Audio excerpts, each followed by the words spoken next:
নির্বাচন এলেই বিনিয়োগ মন্দা আর উৎপাদনে পিছিয়ে পড়া দেশের নিত্যসঙ্গী। তবে এবার নির্বাচনের আগে পরে রাজনৈতিক উত্তাপটা মাঠে সংঘাতের বদলে জোট মহাজোটের সমীকরণে ঘুরেছে। তাই তো নির্বাচনকে ঘিরে আমদানি রপ্তানি সব খাত যখন সতর্ক, সেই একই সময়ে অর্থাৎ চলতি অর্থবছরের প্রথম 6 মাসে বেড়েছে পোশাক রপ্তানি। ইপিবি বলছে জুলাই ডিসেম্বর এই সময়ে $309 কোটি পোশাক রপ্তানি করেছে বাংলাদেশ, গেল বছরের একই সময়ের চাইতে, যা 19% বেশি। ইলেকশনের আগে বিভিন্ন রকমের ভ্যান্ডালিজমের কারণে বায়াররা তাদের অর্ডারটা কমিয়ে দেয়, কিন্তু এইবার কিন্তু রাজনৈতিক স্থিতিশীলতার কারণে আমাদের অর্ডার কমে নাই। ধারাবাহিকভাবে তো চীনের থেকে তো যে আসলে গার্মেন্টস নেওয়া কিছুটা কম ছিল সারা বিশ্বব্যাপী, সেটার সুবিধা যেমন একদিকে আমাদের প্রতিযোগিতার মধ্যে ভিয়েতনাম বা কিছু ক্ষেত্রে ভারত এবং অন্যান্য দেশও পেয়েছে, আমরাও কিছুটা পেয়েছি। হ্যাঁ, বিশ্বের বড় দুই শক্তির লড়াইয়ের সুযোগটা এই সময়ে কাজে লাগিয়েছে বাংলাদেশ।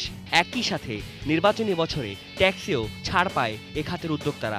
এই সময়ে ডলারের বিপরীতে আর শক্তিশালী হয়নি টাকা, তাই বাড়েনি পোশাকের দামও। তবে এই একই সময়ে এ খাত অস্থিরতাও দেখেছে শ্রমিকদের বেতন বাড়াতে গিয়েও। একদিকে খুবই ফিয়ার্স কম্পিটিশন দেখছি আমরা বায়ার্সদের সাথে যখন নেগোসিয়েশন করছেন, ফলে বায়ার্সদের সাথে দাম দর কষাকষিতে আমরা ভালো করছি না।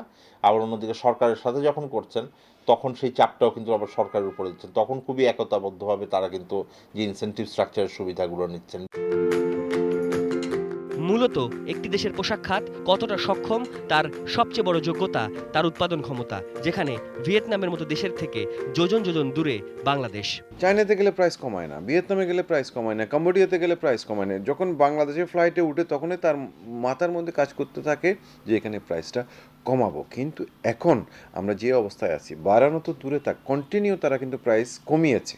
আমাদেরকে নো বলা শিখতে হবে, এই প্রাইস আমি করব না।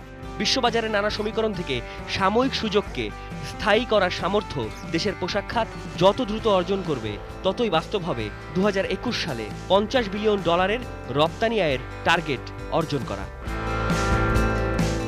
সাদাত হাবিব সেতু, ATN নিউজ, ঢাকা।